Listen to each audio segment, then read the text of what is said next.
Yeah, well, I mean, Victory in Europe Day, I must actually go back and find out exactly when it was. I think it was 2018, but anyway, I wrote it some time ago, just never actually got around to recording it properly, recording it at all. I wrote it on Victory in Europe Day, actually. I think it was 2018, as I say, and essentially I was watching Victory in Europe Day celebrations on TV, and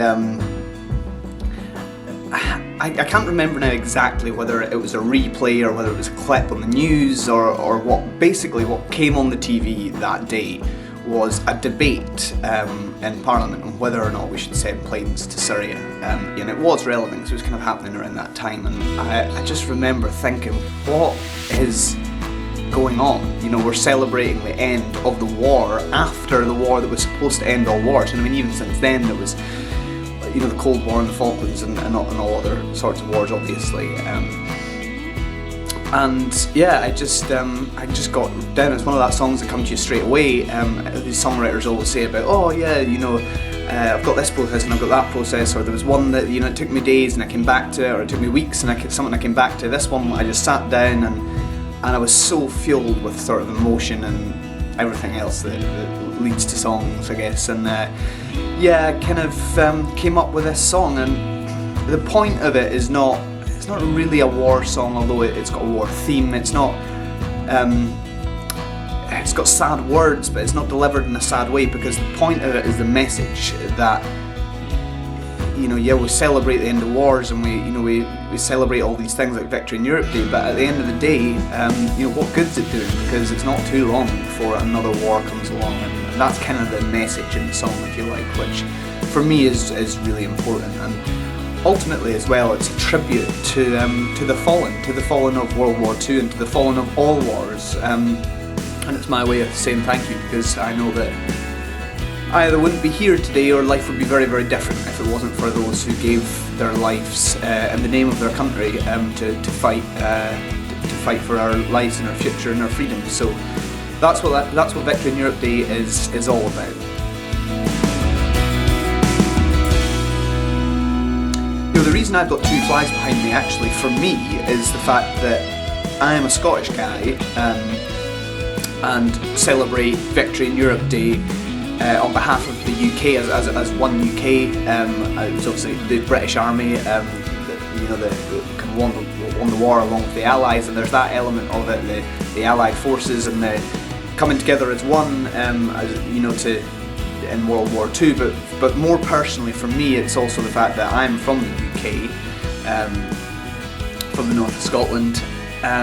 But my musical influences lie in American country music, so hopefully that kind of comes across in the song as well, that there's kind of two meanings behind it. One is the fact that you've got this kind of American country music influence, but at the end of the song, I hope everyone notices and realises the little special addition that I've added in there, just to kind of set my roots firmly in Scotland.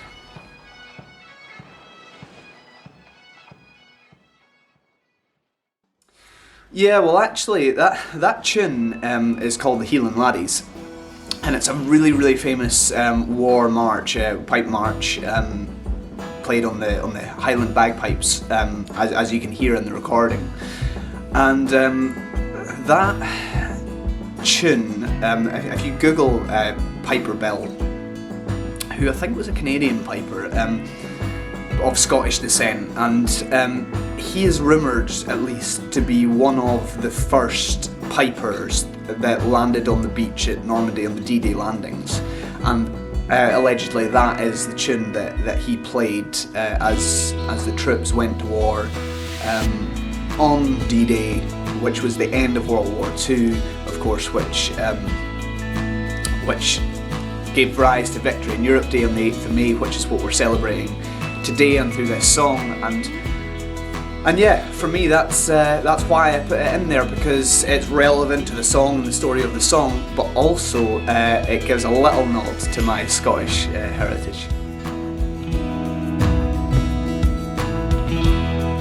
Yeah, I recorded the song at Puzzle Maker Studios in Bristol. Now, Danny McMahon and Andrea Succi, who run Puzzle Maker Studios, I can't express how well they've done about taking my ideas and turning them into what you've heard today. And for those of you who don't know, there's another 3 songs to come after this one that I've recently recorded with Danny and Drea at Puzzle Maker, and as well as those 2 who produced it and mixed it, and really worked with me to build the song up into what you've heard today. The team that they've also got working on the song and working with them at Puzzle Maker Studios, they're just second to none. You've got Robin Alexander on drums in this recording, Dan Plimmer on bass, you've got Harry Cook on pianos and organs and strings. He's done a fantastic job. You've also got Stephen Hecken Jr. On pedal steel guitar, and the pedal steel guitar is just a classic instrument in country music, isn't it? So that really just works well on the track. And then Danny himself, Danny McMahon, he played all the guitars on the track, and I did the vocals and the backing vocals, and it was a real great experience for me, because quite often I like to get involved in a lot of the instrumentation, and it was so good just to sit back and kind of assist with some of the direction of how the song was coming together, but really just leave it to Danny and Drea and just enjoy hearing my song kind of come together in the way that they've brought it to life. You know, it really was fantastic. And then, of course, mixing is, once you've recorded everything, mixing is the next stage. So Drea Succi, he mixed all the songs that you will hear over the coming months, but he mixed Victory in Europe Day. And then the mastering goes to mastering, and that was done by Alex Balzama, and he done a great job on the mastering. And funny thing is, for independent artists, that's not it.